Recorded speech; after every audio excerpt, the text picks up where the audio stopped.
तो आइए बढ़ते हैं सेंटर ऑफ मास के डेरिवेशन की तरफ। जैसे कि मैंने लास्ट लेक्चर में बताया था कि मोस्ट अंडररेटेड टॉपिक है, तो ये डेरिवेशन भी मोस्ट अंडररेटेड ही है। हम बड़े अमेजिंग तरीके से समझेंगे इसको। देखो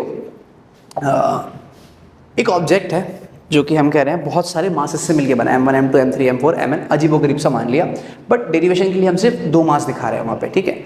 बाकी हम अप्लाई कर देंगे n पार्टिकल्स के लिए, बट हम अभी सिर्फ 2 पार्टिकल्स के लिए करके चल रहे हैं। तो मान लिया कि बॉडी है कंसिस्टिंग ऑफ पार्टिकल्स डिफरेंट, ये रही हमारे पास बॉडी, ठीक है। तो इस केस में बॉडी में अज्यूम करो सिर्फ 2 ही मास हैं, 2 ही मास से मिलकर बॉडी बनी है। तो अच्छा, एक सिंगल पार्टिकल का सेंटर ऑफ मास कहाँ होगा भाई? वो खुद होगा ना, क्योंकि वैसे ही नेग्लिजिबल साइज है उसका। तो सिंगल पार्टिकल के सेंटर ऑफ मास की बात करूंगा तो वो उस पार्टिकल पर ही होगा।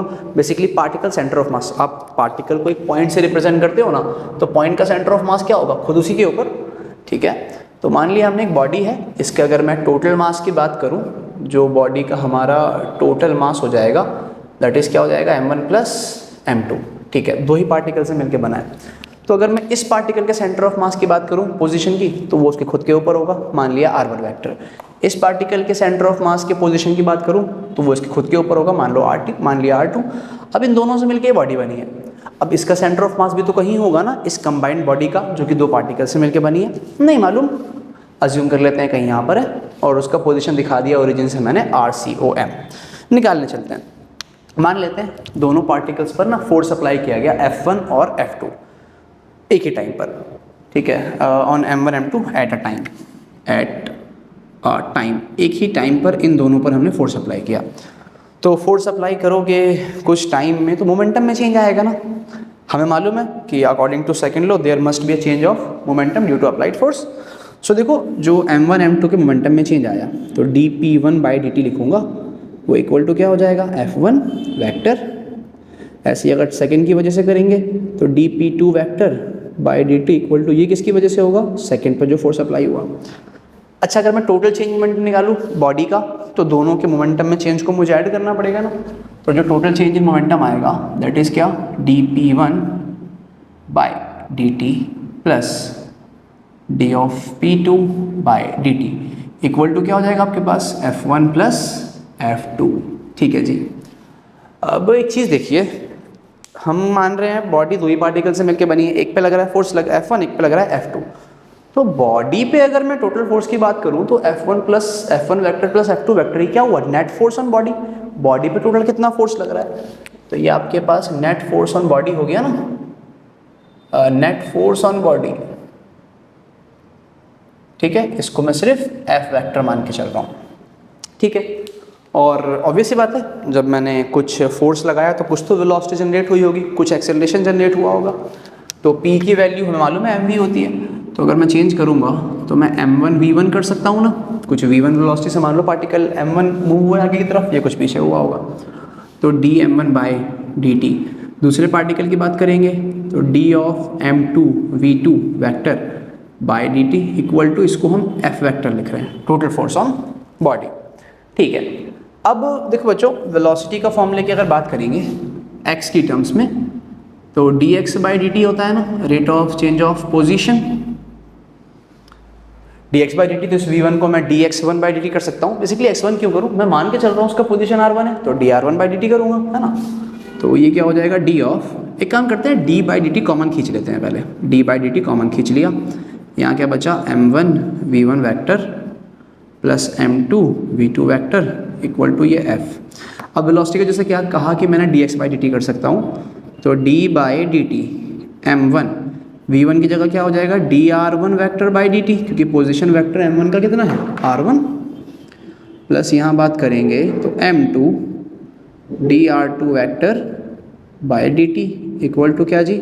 हमारा F वेक्टर। फर्दर देखो d/dt फिर कॉमन आ रहा है, तो d ऊपर से खींचूंगा तो d², नीचे क्या हो जाएगा? dt का होल स्क्वायर ना, dt का होल स्क्वायर, ब्रैकेट नहीं लगाते, ऐसे ही लिखते हैं, अंडरस्टूड होता है कि होल स्क्वायर है dt का स्क्वायर। तो ये क्या बचता है? M1r1 square plus, sorry M1 r1 vector plus M2 r2 vector, ठीक है, इक्वल टू क्या चल रहा है हमारा? F vector. थोड़ा सा ना मैं कुछ चीज़ करने जा रहा हूँ, देखो क्या कि LHS में तो चल रहा है मेरे पास d² अपॉन dt², और यहाँ पे M1 r1 vector plus m2r2 vector equal to, इस फोर्स को मैं क्या कर सकता हूँ, मास इनटू एक्सेलरेशन ना, तो फोर्स को मैं कर दे रहा हूँ क्या, मास, टोटल मास कितना है बॉडी का, m1 प्लस m2, तो m1 प्लस m2 इनटू में क्या, एक्सेलरेशन, एक्सेलरेशन वेक्टर। ठीक है, अब देखो एक चीज़, हमें मालूम है एक्सेलरेशन का फॉर्मूला क्या होता है, dv बाय dt, और v का फॉर्मूला क्या होता है, dx बाय dt। अगर v की वैल्यू को भी मैं यहाँ पुट कर दूंगा तो d by D T H D छोड़ते हैं, v की वैल्यू पुट करते हैं यहाँ पे, कितनी, dx बाय dt, तो ये क्या बन गया, d into D, D square X upon D T का होल स्क्वायर। ये डबल डिफरेंशियल की फॉर्म में एक्सेलरेशन का फॉर्मूला आ सकता है ना। तो यहाँ पर अपनी इक्वेशन में जो ये D square upon D T का whole square, m1r1 vector plus m2r2 vector equal to m1 plus m2 into इस एक्सेलरेशन को मैं D square X upon D T square कर सकता हूँ। अब ऑब्वियस बात है ये बॉडी का एक्सेलरेशन है तो पोजीशन भी क्या होनी चाहिए बॉडी की, और बॉडी की पोजीशन को हम क्या मान के चल रहे हैं, position of centre of mass. तो इसको मैं क्या कर सकता हूँ, डी स्क्वायर इंटू में R C U M vector upon में डी टी का होल स्क्वायर। ठीक है, इन सबको हटाइए, काम नहीं है इनका। देखो तो क्या हुआ, ये मेरे को लग रहा है डी स्क्वायर से डी स्क्वायर उड़ गया, डी टी स्क्वायर से डी टी स्क्वायर उड़ गया। तो मेरे पास क्या आ गया, मेरे पास आ गया m1 m2 को डिवाइड में लाऊंगा तो यहाँ पे मेरे पास क्या आ गया, m1 r1 vector plus m2 r2 vector divided by m1 plus m2। ये मेरे पास किसी भी बॉडी के सेंटर ऑफ मास को निकालने का फॉर्मूला आ गया। बॉडी कैसी भी हो, यूनिफॉर्म हो, नॉन यूनिफॉर्म हो, आड़ी तिरछी टेढ़ी मेढ़ी जैसी भी हो, सेंटर ऑफ मास निकालने का फॉर्मूला हमारे पास क्या है, m1 r1 plus m2 r2 upon m plus m2। अब आते हैं टॉपिक पर, n पार्टिकल के लिए था ना, तो बेसिक कॉमन सेंस लगा के बताओ, अगर मुझे निकालना हो क्या, फॉर n पार्टिकल्स, है ना। मैंने तो ये डेरिवेशन 2 के लिए की है ताकि आसान हो जाए। बेसिकली पूरे में आप क्या करते हैं, m2 v2 m3 v3 m4 v4 करते चलते हैं, क्यों खामखा इंक खर्च करनी भाई, 2 के लिए निकाल दो। अब n पार्टिकल की बात करूँगा तो कॉमन सेंस से बोलो, आर सी यू एम क्या बना, m1 r1 vector plus m2 r2 vector, 3 होगा तो m3 r3 हो जाएगा। ऐसे करते करते करते mn rn कर देंगे और अपॉन में क्या हो जाएगा, अगर m1 प्लस m2 है तो अब m3 भी ऐड होगा, m4 भी ऐड होगा, ऐसे करते करते आपका mn तक भी ऐड हो जाएगा। तो ये सेंटर ऑफ मास है n पार्टिकल सिस्टम का। यूनिट क्या होगी भैया, पोजीशन है, तो पोजीशन की यूनिट क्या होती है, मीटर। तो सेंटर ऑफ मास की यूनिट भी क्या रहने वाली है, मीटर, जो कि हर पोजीशन की रहती है। तो ये था हमारे पास सेंटर ऑफ मास का डेरिवेशन। आइए बढ़ते हैं मोशन ऑफ सेंटर ऑफ मास की तरफ। अच्छा, अगर बात करें मोशन ऑफ सेंटर ऑफ मास की, तो हमें मालूम है बॉडी पे जब फोर्स लगाया भाई तो बॉडी मूव कर रही है ना, ट्रांसलेशन प्लस रोटेशन कर रही है, तो सेंटर ऑफ मास में मूव कर रहा है। तो अब सेंटर ऑफ मास की कुछ तो वेलोसिटी होगी, कुछ तो एक्सेलरेशन होगा क्योंकि वो मूव कर रहा है, कुछ फोर्स भी होगा, कुछ मोमेंटम भी होगा, है ना।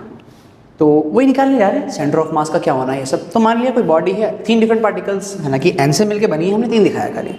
ये जो m1 है इसकी वेलोसिटी कुछ v1 a1, force f1, momentum p1 होगा, है ना। ये m2 है, इसकी velocity v2, acceleration a2, force लग रहा होगा इस पर f2, मोमेंटम में कुछ होगा इसमें p2। ऐसे हमने तीसरे पार्टिकल का मान लिया।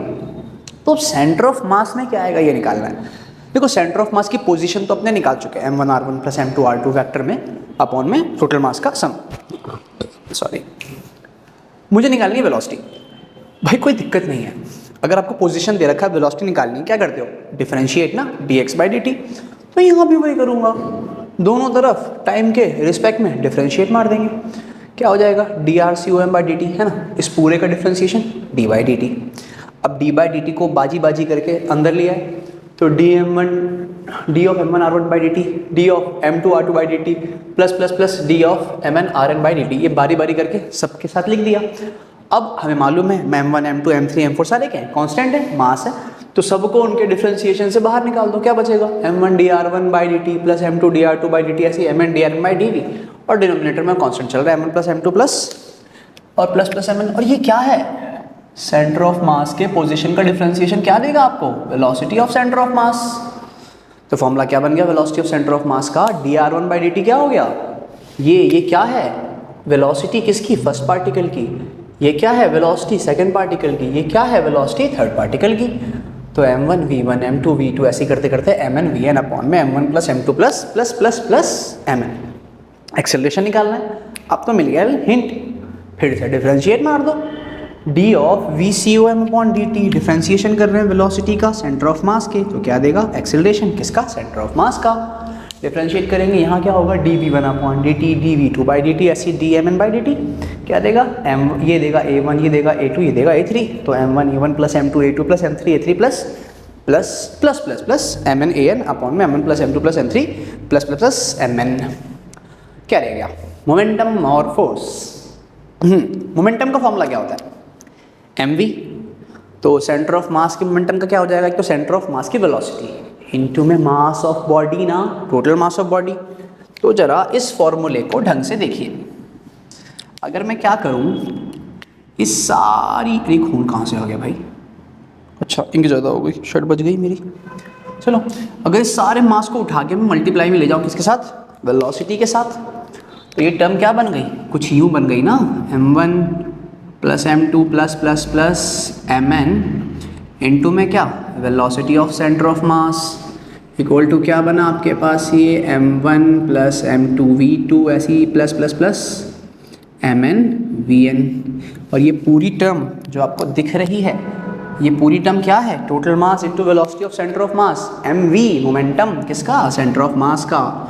तो ये आ गया momentum of centre of mass. Formula क्या बन गया, m1 v1 plus m2 v2 plus plus plus mn vn। या फिर हमें मालूम है m1 v1 क्या हो जाएगा, फर्स्ट पार्टिकल का मोमेंटम, m2 v2 क्या हो जाएगा, सेकंड पार्टिकल का मोमेंटम। तो अगर हम उस फॉर्म में लिखना चाहें तो एक फॉर्मूला ये भी बनता है, p1 plus p2 plus plus plus pn vector, ये भी हमारे पास फॉर्मूला निकल के आता है। या तो मैं इसको इस फॉर्मेट में लिख लूँ या मैं इसको इस फॉर्मेट में लिख लूँ, मुझे मालूम है दोनों है तो सेम ही, एक मास वेलोसिटी की टर्म्स में है, एक डायरेक्ट मोमेंटम की टर्म्स में है। अब आते हैं फोर्स ऑफ सेंटर ऑफ मास। उम्मीद करता हूँ कि आप लोगों ने पकड़ लिया होगा क्या करना है। क्या करना है, यहाँ भी सारे मास को उठा के मल्टीप्लाई में ले जाओ। देखो ये मैं नोट नहीं कर रहा, आप खुद करोगे, है ना, कर लेना नोट्स में ऐड अपने। सारे मास को उठा के मल्टीप्लाई में ले जाओ, तो सारा mass into acceleration of centre of mass क्या हो गया, force of centre of mass equal to क्या, m1 a1 m2 a2 m3 a3। तो दो फॉर्म बन जाएगा इसका कि force of centre of mass equal to m1 a1 plus m2 a2 plus m3 a3 plus plus plus upon में कुछ भी नहीं आएगा। या फिर m1 a1 को हम क्या करेंगे f1, m2 a2 को हम क्या करेंगे f2, m3 a3 को हम क्या करेंगे f3।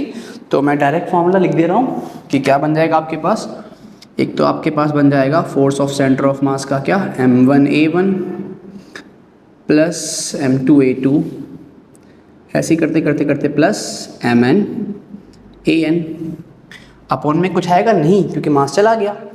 या फिर अगर हम दूसरा फॉर्मूला लिखना चाहें फोर्स ऑफ सेंटर ऑफ मास का, तो m1 a1 क्या है, फर्स्ट पार्टिकल पे फोर्स, m2 m2 क्या है, सेकेंड पार्टिकल पे फोर्स, ऐसे ही mn mn क्या है, mn और an क्या है, nth पार्टिकल पे फोर्स। तो ये आपके फोर्स ऑन सेंटर ऑफ मास भी बारी बारी से निकल के आ गए। तो देखो यहाँ जा कर के फाइनली हमारा कॉन्सेप्ट खत्म होता है सेंटर ऑफ मास का। इसके बाद जो कॉन्सेप्ट स्टार्ट होगा, torque, angular momentum, movement of inertia, बड़ा खतरनाक टॉपिक है वो भी। तो उम्मीद करता हूँ बच्चों आप लोगों को क्लियर हुआ होगा, इसमें कोई डाउट नहीं हुई होगी। बताया मैंने centre of mass most underrated, most difficult topic है, मोस्ट अंडररेटेड। तो बताया मैंने बच्चों आपको centre of mass most underrated, most difficult topic है फिजिक्स का, जिसको हमने पूरी कोशिश करी है कि आपको समझा सके बहुत इजी तरीके से। अगर समझ आया है तो मुझे बहुत खुशी हुई। मिलते हैं अगले लेक्चर में।